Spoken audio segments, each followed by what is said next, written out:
Netanyahu के लिए भी बहुत बड़ी दुविधा है। क्या वो पहले इजरायली ऐसे प्राइम मिनिस्टर होना चाहते हैं जिन्होंने कॉम्प्रोमाइज किया? ये जो नया पीस डील प्रपोज किया गया है, उसमें आपको ऐसा क्या लग रहा है जो नया है? कोई भी इजरायली प्राइम मिनिस्टर या कोई भी इजरायली लीडर अपने आप को उस पोजीशन में नहीं देखना चाहता कि इतने बड़े हादसे के बाद कि जो आउटकम आया, चाहे वो नेगोशिएटेड हो या नॉन नेगोशिएटेड हो, उसमें इजराइल को कॉम्प्रोमाइज देना पड़ा against a terror group which is a proscribed terror. Netanyahu की ये बार-बार उन्होंने वादा किया कि हमास को वो खत्म कर देंगे पूरी तरह से, तो ये उसमें कामयाब करना क्या होता है? स्थायी समाधान तो वही है जो लोग जो 140 देश कह रहे हैं कि आप टू स्टेट सॉल्यूशन चाहिए, लेकिन अगर आप हमास की आइडियोलॉजी देखें वो मानेंगे नहीं इस पे।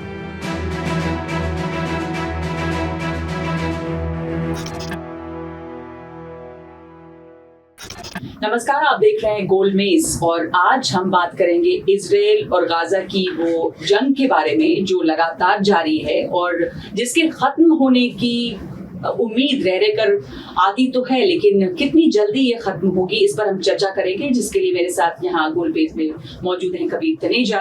और कबीर इस इलाके पर खास करके नजर रखते हैं, तो कबीर मैं आपसे ये समझना चाहती हूँ कि ये जो नया प्रपोजल आया है, पीस डील की बात है, बाइडेन ने इसको रिलीज करते हुए, इसके बारे में बात करते हुए कहा कि अब उम्मीद है कि इससे जंग जल्दी खत्म होगी, लेकिन ये कितना एक्सेप्टेबल है हमास को और इजराइल को? इजराइल ने भी थोड़ी बहुत आपत्ति जताई, हालांकि वो इसके लिए तैयार हैं, लेकिन इसमें क्या ऐसी बातें हैं जो उम्मीद की जाए कि हाँ ये पीस डील जो है वो काम करेगी?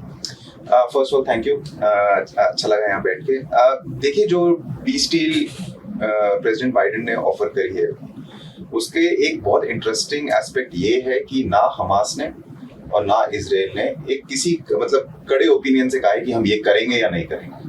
दोनों ने कहा है अच्छा ठीक है, ये डील आई है यूएस की तरफ से, हम देखते हैं कि क्या होगा इसका। तो उसी को लेके थोड़ी पॉजिटिविटी है। तो अभी अमेरिका क्या कह रहा है? अमेरिका अपने इंटरलोक्यूटर्स जो है जो हमास से बात कर रहे हैं, कतर और इजिप्ट, उनसे कह रहा है कि हमास को पुश किया जाए कि एक अच्छी डील है। हमास की जो मेन रिक्वायरमेंट थी वो ये थी कि मिलिट्री ऑपरेशन जो गाजा में चल रहे हैं वो बंद किए जाए। अब इजराइल अगर वो करता है तो उसका परसेप्शन क्या होगा कि उनको इसके रिटर्न में क्या मिलेगा? मेरे ख्याल से एक पहली चीज है कि हॉस्टेजेस छोड़े जाएंगे, लेकिन जब हम हॉस्टेजेस की बात कर रहे हैं तो हमास की रिक्वायरमेंट ये भी है कि जो पैलेस्टीनियन जो इजरायली जेल में है अभी 800 से 1000 के बीच में, उनको भी छोड़ा जाए। अब वो कितना इजराइल को एक्सेप्टेबल है या नहीं अभी तक हमें पता नहीं। तो वो इजराइल भी ये कर रहा है कि हम अभी सोच रहे हैं कि इसको आगे कैसे लिया जा सके। अगर हम हिस्ट्री देखें थोड़ी इजराइल की, तो एक बार पहले भी हो चुका है जिसमें एक इजरायली सोल्जर को हमास ने किडनैप करके गाजा में रखा था, और उसको छुड़वाने के लिए जो डील हुई थी उसमें भी काफी 300, 400 या 500 से ज्यादा पैलेस्टीनियंस को छोड़ा गया था एक सोल्जर के लिए। तो इसमें जो डिमांड होगी जो हमास की होगी, उनकी तो एग्जिस्टेंशियल है। अगर इसमें हमास को वो नहीं मिला जो वो चाहते हैं, तो Hamas as a group will cease to exist in the future. पर इजराइल की ये शर्त भी तो है कि Hamas as a terror organisation, जैसा वो कहते हैं, या एन ऑर्गेनाइजेशन जो कि जेनोसाइड में है, इजराइल की तरफ से ये कहा गया, उसका खात्मा नेतन्याहू की ये बार-बार उन्होंने वादा किया कि हमास को वो खत्म कर देंगे पूरी तरह से। तो ये उसमें कामयाब क्या होता है? हाँ। है ना, अगर हम किसी भी काउंटर टेरर या काउंटर इंसर्जेंसी पॉलिसी देखें हिस्टोरिकली, तो खात्मा एक ग्रुप का क्या होता है? मेरे हिसाब से ये ग्रुप, जो ऐसे ग्रुप्स होते हैं, हमास हो गया या हिजबुल्लाह हो गया, वो कभी भी पूरी तरीके से नहीं जाते। आप उनकी क्षमता कम कर सकते हैं मिलिट्री ऑपरेशंस करके। हम अलकायदा एक अच्छा एग्जांपल है। अलकायदा के अगेंस्ट 20 साल अमेरिका ने लड़ाई करी है। उनका उसामा बिन लादेन मारा गया, अयमन अल-ज़वाहिरी मारा गया। तो उसके बाद हम देख रहे हैं कि अलकायदा स्ट्रगल कर रहा है कि उसको फिर से कैसे उठा रहा है, लेकिन वो डिमिनिश्ड है, ऐसा नहीं है कि ग्रुप है ही नहीं। तो जब वो हमास को कह रहे हैं कि हम हमास को खत्म कर देंगे, उसकी डेफिनेशन क्या है? वो इजराइल की तरफ से एक कड़े मामले में अभी बाहर आई है। तो जब वो उसकी क्षमता को रिड्यूस करने की भी बात होती है, तो इस जंग में कबीर क्या अभी दिखता है कि हमास की क्षमता कम हुई? लगातार उनके ऊपर हमले हुए, लेकिन उन्होंने काउंटर हमले भी बहुत किए, और अभी जब रफा पर भी हमला हुआ, दुनिया भर की आलोचना हुई, लेकिन इजराइल भी डिटर्मिन्ड है एक तरह से कि वो अपनी कार्रवाई जारी रखेगा। बल्कि कई बार ये लगता है कि अपने सबसे बड़े सहयोगी अमेरिका की भी वो नहीं सुन रहा है उतना।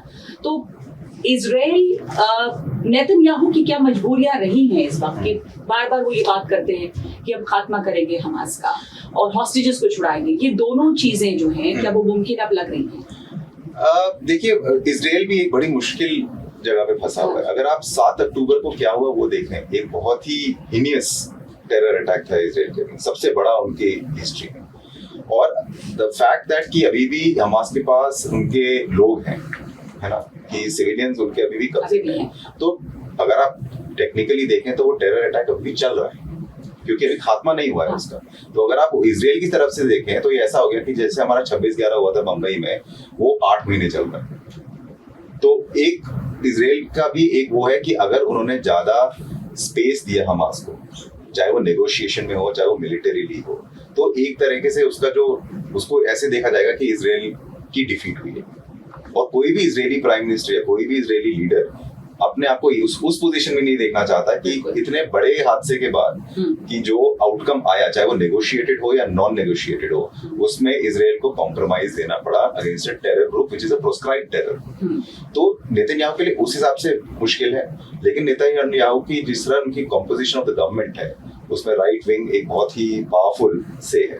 तो अगर नेतन्याहू कहता है हाँ ठीक है हम हमास से बात करते हैं, थोड़ा डायरेक्टली ज्यादा बात करते हैं, तो जो राइट विंग कंपोनेंट जो है वो कहेगा कि हम नहीं होने देंगे, तो हो सकता है उसकी गवर्नमेंट भी लड़खड़ा जाए। फाइनली जो नेतन्याहू एक और जो उनकी प्रॉब्लम आ रही है मेरे हिसाब से, there is a friction between the military and the civilian government. Military एक नेतन्याहू से कह रही है कि अच्छा ठीक है हमने 8 महीने हो गए, गाजा बहुत बड़ी जगह है ना, 8 महीने हो गए हैं या 9वें महीने में घुस रहे हैं, जितना भी टाइम हुआ है उसको, इसके आगे क्या है? अगर हमने हमास को, चलो हमने याह्या सिनवर को मार दिया, हमने इस्माइल हानिया को भी मार दिया हाइपोथेटिकल, उसके बाद आएगा कौन गाजा? कौन चलाएगा इसको? तो हमने एक वो भी देखा है कि एक पीस कीपिंग फोर्स की बात हुई या कि जो अरब नेशन भी उसमें कहा है कि उनका हिस्सा लें, लेकिन ऑलरेडी अरब नेशन ने कहा है हम ऐसी चीज में हिस्सा लेंगे क्योंकि उसमें उनको लगेगा कि अरब नेशंस अल्टीमेटली इजराइल के इंटरेस्ट के लिए काम कर रहे हैं, है ना। तो जब तक इसका आंसर नहीं आएगा इजराइल से कि अगर हमने हमास को डिफीट कर दिया, उनकी हायरार्की हटा दी, उसके बाद कौन आएगा, जिसको डे आफ्टर प्लान बोला जा रहा है, जब तक उसकी क्लैरिटी नहीं आएगी कहना बहुत मुश्किल है कि हमास की डिफीट का मतलब क्या होगा। तो अभी अमेरिका में इलेक्शंस भी होने हैं और उसके पहले अमेरिका की कोशिश है कि ये जो यहाँ पर है कम से कम एक शांति और ये संदेश जाए कि ये जो जंग है वो कुछ दिनों के लिए रुकी। ये मुमकिन आपको दिख रही है कि उसके पहले कुछ होगा ऐसा कॉन्क्रीट जो कुछ दिनों के लिए सही, हालांकि हमास भी बार बार ये कह रहा है कि हमें लॉन्ग लास्टिंग पीस या परमानेंट पीस क्या है वो भी बड़ा सवाल है। परमानेंट पीस, लेकिन हमास की डेफिनेशन अलग है परमानेंट पीस, है ना, जो इजराइल को मेरे ख्याल से नहीं मान पाएंगे। और अमेरिका की एक और प्रॉब्लम है कि वो इलेक्शन में जा रहे हैं, है ना। आपने देखा कितने यूनिवर्सिटी प्रोटेस्ट हुए हैं वहाँ पे, स्पेशली डेमोक्रेट्स के अंदर काफी, खास करके ये राफा के बाद जब जिस रेफ्यूजी कैंप पे हमला हुआ उसके बाद तो खरी पब्लिक के ऊपर एग्जैक्टली शुरुआत से हो गया था जब वो हॉस्पिटल पे अटैक हुआ था, तब से लेकर राफा तक काफी और एक जो कंपोनेंट रहा है बाइडेन एडमिनिस्ट्रेशन का कि हम इजराइल को सपोर्ट करके ही रहेंगे और ये सपोर्ट नहीं हटेगा, एक उसके अगेंस्ट भी रहा है। लेकिन हमको ये भी सोचना है कि अमेरिका कैसे सोच रहा है इसको। अमेरिका ऐसे सोच रहा है कि इजराइल को पिछले 70 साल से उनका क्लोजेस्ट एलाय माना गया है ना, और अगर आपने अभी क्लोजेस्ट एलाय को छोड़ दिया तो अगले जो नेटो मेंबर है वो क्या सोचेंगे कि आप उनको भी छोड़ सकते हैं कभी, अगर ऐसा प्रेशर बिल्डअप हो गया आपके अगेंस्ट। तो उनका एक मल्टीफैसेटेड प्रॉब्लम है।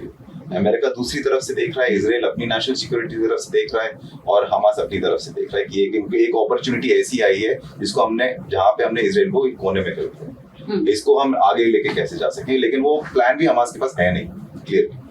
तो एक सबसे ज्यादा जो इसमें सफर कर रहे हैं वो पैलेस्टीनियंस कर रहे हैं हमास की तरफ से।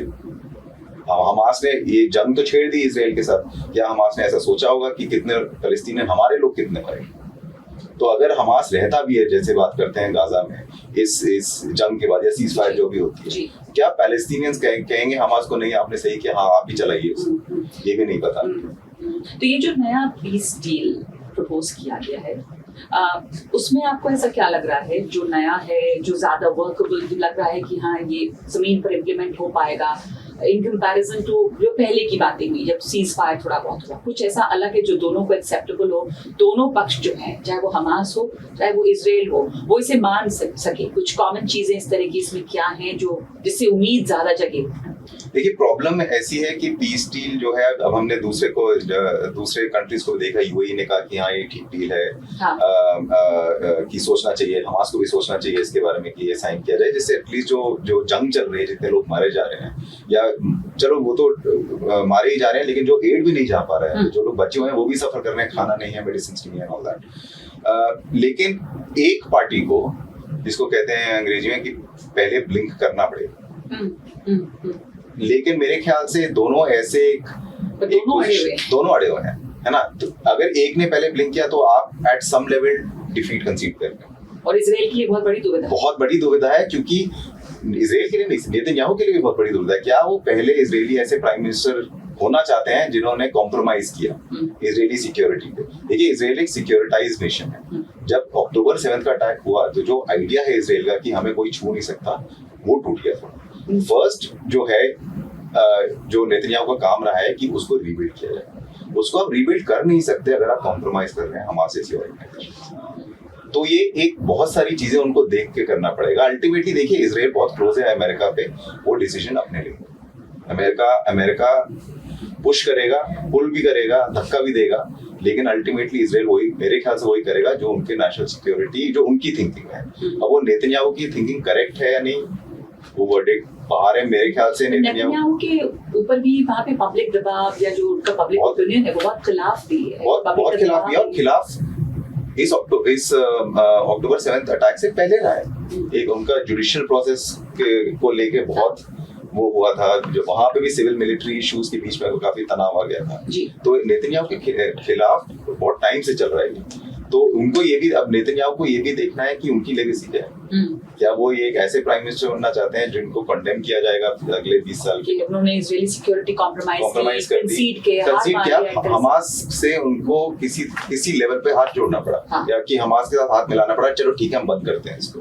तो एक तरीके से जो इजराइल का आइडिया है सिक्योरिटाइजेशन है, सिक्योरिटाइज स्टेट का, वो रीबिल्ड नहीं होगा, फिर आपने कॉम्प्रोमाइज कर दिया। तो ये एक फंडामेंटल इश्यूज है जी। तो हमास के ऊपर किस तरह का दबाव इस वक्त, क्या दूसरे उनके जो सहयोगी हैं या दोस्त नेशंस हैं, चाहे वो कतर हो चाहे वो इजिप्ट हो, जो के नेगोशिएशन, सब परेशान है। इजिप्ट जैसा एक अच्छा एग्जांपल इजिप्ट है। इजिप्ट की कमी बात होती है, इजिप्ट का देखें, इजिप्ट ने पहले पैलेस्टीनियंस को मना कर दिया था कि हम रेफ्यूजीज नहीं लेंगे, सिनाई का जो रीजन उनका है। और उन्होंने कई रिपोर्ट आई थी कि दीवार बनाना भी शुरू कर दी थी कि ज्यादा उस तरह से लोग ना आ जाए। और जो इजिप्ट और इजराइल के बीच में पीस ट्रीटी है 70s, जो अब कह रहे हैं थोड़ी हड़कड़ा रही है कि इजिप्ट को भी ये देखना पड़ेगा कि कब तक ये ऐसा कर सकता है। कतर दूसरी तरफ से, कतर की प्रॉब्लम ये है कि हमास का पॉलिटिकल ऑफिस वहां पे रहा है। कतर अपने आप को एक मीडिएटिंग पावर देखता है। उन्होंने तालिबान के साथ भी किया अमेरिका के लिए, और इस बार भी वो कोशिश कर रहे हैं कि वो डिलीवर कर पाए इस पे। लेकिन कतर का जो इमेज है अमेरिका में, वेस्ट में, वो काफी खराब होता जा रहा है कि एक देश है जहाँ पे हमास भी मिलेगा आपको, हिजबुल्लाह भी मिलेगा आपको, तालिबान भी मिलेगा आपको, जो जिन के against war and terror America ने लड़ाई करी वो कतर में मिल जाएगा। तो एक वो उनको अब वो परेशानी सी आ रही है। ठीक है हम मीडिएशन तो करना चाहते हैं, लेकिन हम ये भी नहीं चाहते हमारी इमेज ये बन जाए कि हम इन सबको घर कर रखें। तो वो सोच भी धीरे धीरे कतर के अंदर आ रही है। तो उनको एक लास्ट मंथ उनके कई स्टेटमेंट्स आए थे कि हम देख रहे हैं कि अब हमास को हम ये मीडिएशन करना चाहते हैं या नहीं करना। तो एक वो भी उनको साथ में देखना पड़ रहा है कि उनका कॉस्ट क्या है इसको लेकर। तो एक वही मैं कह रहा हूँ, मल्टीफैसेटेड हो गया है। It's not as simple as कि हमास और इजराइल के बीच में क्या हो। तो ये काफी अभी उलझा हुआ है, मुश्किल है इस पीस डील के बावजूद, जिसपे कि इजराइल ने भी कहा है कि ये उसके खिलाफ नहीं है, काम करना चाहते हैं कि पीस डील जो है वो कामयाब हो। हमास को भी पूरी तरह से एक्सेप्टेबल नहीं है, बल्कि खुद कहा गया अमेरिका की तरफ से भी कि बहुत अच्छी डील हो ये नहीं कह सकते, लेकिन इस पर काम किया जा सकता है। और लेकिन जो डील के कई जो भाव हैं, जो एटलीस्ट रिपोर्ट्स में आए हैं, वो कह रहे हैं जैसे इजराइल ने किसी लेवल पे मान लिया है कि ठीक है हम 6 हफ्ते के लिए या 7 हफ्ते के लिए बमबारी बंद कर देंगे और जो हमारे जो फॉरवर्ड डिप्लॉयमेंट्स हैं उनको पीछे दें। तो ये जो बमबारी बंद होगी उस दौरान में वो ये भी चाहेंगे कि हॉस्टेजेस जो हैं उनको भी रिलीज किया जाए, पर क्या हाँ, हमास लेकिन प्रॉब्लम अब ये है कि जहाँ पे आप अभी तो सिर्फ बात चल रही थी बमबारी वाले के, कुछ हुआ नहीं है, लेकिन प्रॉब्लम ये है कि और भी रिपोर्ट्स हैं कि जहाँ पे इजराइल ने ऑलरेडी लड़ाई करी है और कहा है कि यहाँ से हमने हमास को हटा दिया, धीरे धीरे हमास भी वापस है ना। तो अब प्रश्न लोगों का ये भी है, ये कहाँ से आ रहे हैं, कि अल्टीमेटली डैमेज कितना हुआ है हमास का वो भी क्वांटिफाइबल नहीं है। और वही लग रहा है कि अब 2 कदम आगे बढ़ा रहे हैं पर 1 कदम पीछे भी जा रहे हैं। तो मेरे ख्याल से अभी एंड ऑफ द ईयर तक तो कुछ ऐसा होगा नहीं। अगर ये डील एग्री हो भी गई तो ये बहुत फ्रेजाइल डील होगी, not a long term deal, है ना। तो जो हमास की तरफ से बार बार कहा गया कि एक लॉन्ग टर्म या एक परमानेंट सोल्यूशन, वो परमानेंट या स्थायी जो समाधान है वो तो यहाँ पर कुछ दिखता नहीं। स्थायी समाधान तो वही है जो लोग जो 140 देश कह रहे हैं कि आप 2 स्टेट सोल्यूशन चाहिए, लेकिन अगर आप हमास की आइडियोलॉजी देखें वो मानेंगे नहीं इस पे। हमास का जो ऑपरेशनल है वो ठीक है, पैलेस्टाइन वर्सेस इजराइल तो है ये, but it is also Muslims versus Jews जी, which is a very Huntingtonian clash of civilization thinking from their aspect. So अगर आप उनका लिटरेचर पढ़ें, आप उनकी आइकोनोग्राफी देखें, they see it as a land of the Palestinians, including a large section of Israel.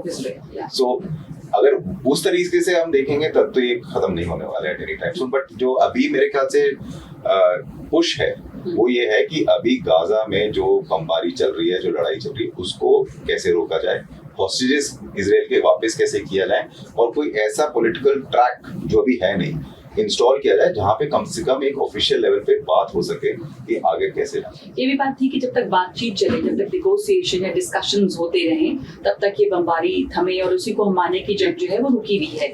तो आखिर में इसको समझने के लिए एक बार दोबारा मैं आपसे ये जानना चाहूंगी कि इस वक्त जो स्थिति है गाजा के युद्ध में, उसमें इजराइल की मुश्किलें, हमास की मुश्किलें, इस पीस डील के बावजूद इस वक्त मामला कहाँ पे उलझा हुआ है? देखिए, मामला अभी जो मेन मामला जो उलझा हुआ है वो हॉस्टेज को लेकर, वो वापस नहीं, हॉस्टेजेस छोड़ नहीं रहे हैं। इजराइल की शर्त है कि हॉस्टेज छूटे तभी बात आगे बढ़ेगी, पर हमास के अभी हमने देखा जब ये डील अनाउंस हुई बाइडेन की तरफ से, तो एक धीरे धीरे करके हमास ऑडियो रिकॉर्डिंग भी रिलीज कर रहा था कि हॉस्टेजेस क्या कह रहे हैं, है ना।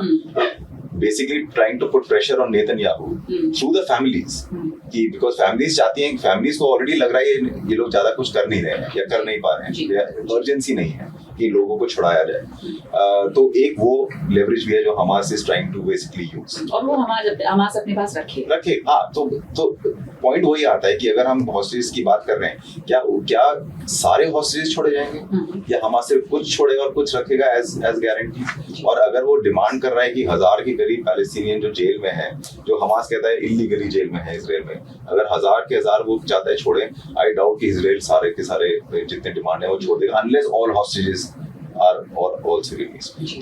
तो फंडामेंटल फर्स्ट वो है मेरे ख्याल से कि हॉस्टेज का इशू, और बाद में देन दे कैन डिसाइड कि जो मिलिट्री ऑपरेशन हो रहा है या जो फ्यूचर हमास का क्या है, दैट कैन बी। हमास की शर्त है कि मिलिट्री ऑपरेशन रोके और पूरी तरह से रोके तभी वो कुछ करेंगे, लेकिन वही जो आपने कहा था कि कौन पहले आंख झपकाता है ना, बिकॉज़ दोनों जो भी आंख झपकाएगा उसको वीकनेस की तरह देखा, और ये दोनों अड़े हुए हैं कि हम नहीं करेंगे। और इजराइल की बहुत बड़ी दुविधा है कि क्या वो एक ऐसे राष्ट्र के तौर पर सामने आना चाहते हैं जो कमजोर है, जबकि इजराइल हमेशा से एक बहुत मजबूत और सिक्योर नेशन के तौर पे अपने को दिखाता रहा है। तो ये मामला उलझा है भी पीस डील के बावजूद, क्योंकि दोनों के सामने चाहे हमास हो चाहे इजराइल या अमेरिका एक दुविधा बनी हुई है जिसका कोई बहुत सीधा समाधान नहीं है। लेकिन अगर ये पीस डील धीरे धीरे इम्प्लीमेंट होती है तो वो एक अच्छी खबर होगी आम लोगों के लिए। बहुत शुक्रिया आपका कबीर हमारे साथ जुड़ने के लिए। Thank you.